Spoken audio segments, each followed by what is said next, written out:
Hey guys, the game schedule is out.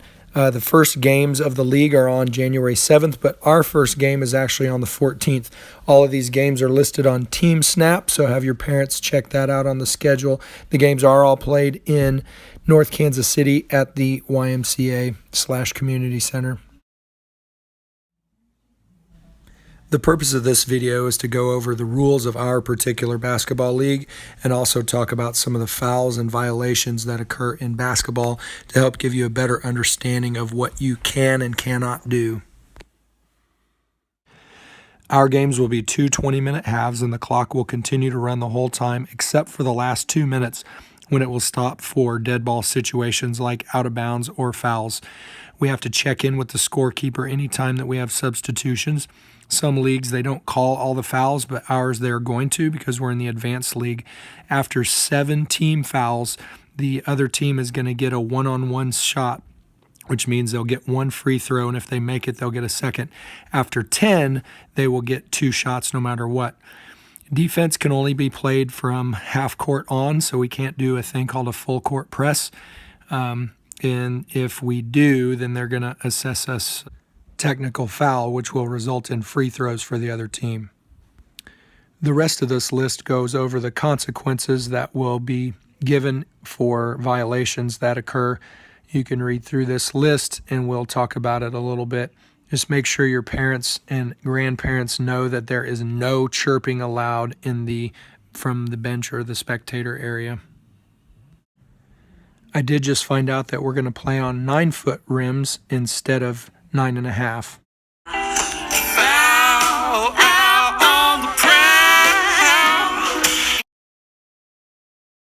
There are 3 categories of fouls. There's personal fouls, technical fouls, and flagrant fouls.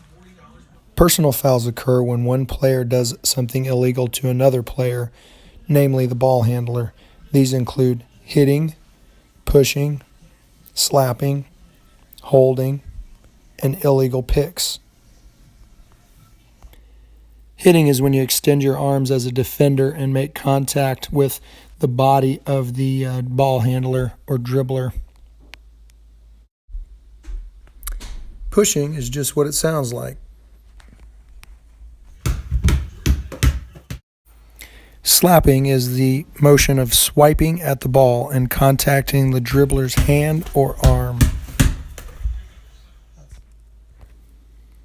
Holding is when a defensive player uses his hands to impede the ball handler by grabbing him. A pick is when an offensive player blocks a defender to get in the way for the ball handler to make a movement. He can do this legally if his feet are not moving. When the feet are moving, this is called an illegal pick or an illegal screen.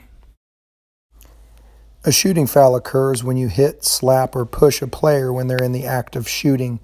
This commonly happens when you contact their hands during a jump shot. So when trying to block a shot, you want to go straight up and not make any contact. Other fouls include blocking, charging, elbowing, tripping, over the back, and reaching in. Blocking is a violation that occurs in which a defender steps in front of a dribbler but is still moving when they collide, even the feet.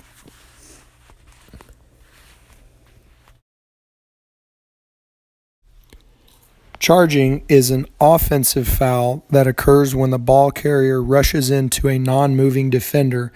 We will work on learning how to take a charge to draw this foul. It's important that your feet are not moving when it occurs. Timber!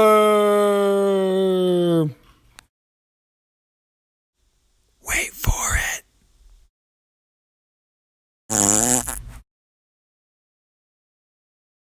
Elbowing is when a player's elbow purposely contacts another player of the opposing team. This is often a flagrant foul. Tripping is impediment of a dribbler's motion by intentionally contacting his legs by a defender's arms or legs. Over the back is a foul committed by a player who tries to rebound the ball by pushing, moving, or climbing on a player's back who is already in position to rebound the ball. Reaching in is a defensive foul that occurs when the defender's hand crosses crosses into the dribbler's personal space, usually a line from his feet upward, and makes contact with the ball handler.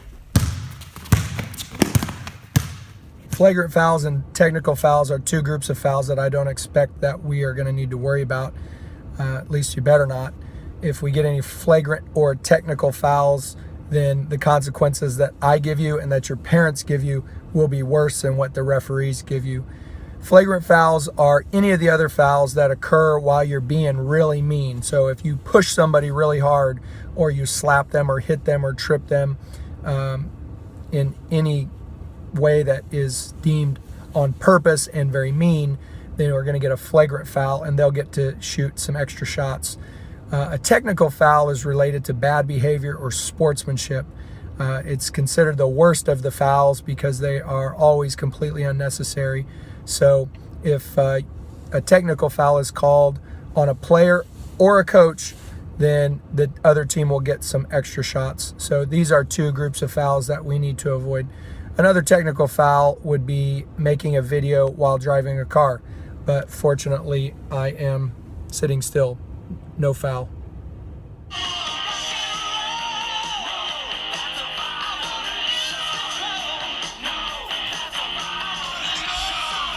Violations are different than fouls in which they do not count against an individual player or team. It just results in a change of possession. During a free throw, no player can enter the lane until the ball hits the rim. This includes players lined up along the line and the shooter himself. On an inbounds pass after a score, the team has 10 seconds to get the ball up to half court. Once they cross half court, they cannot go back.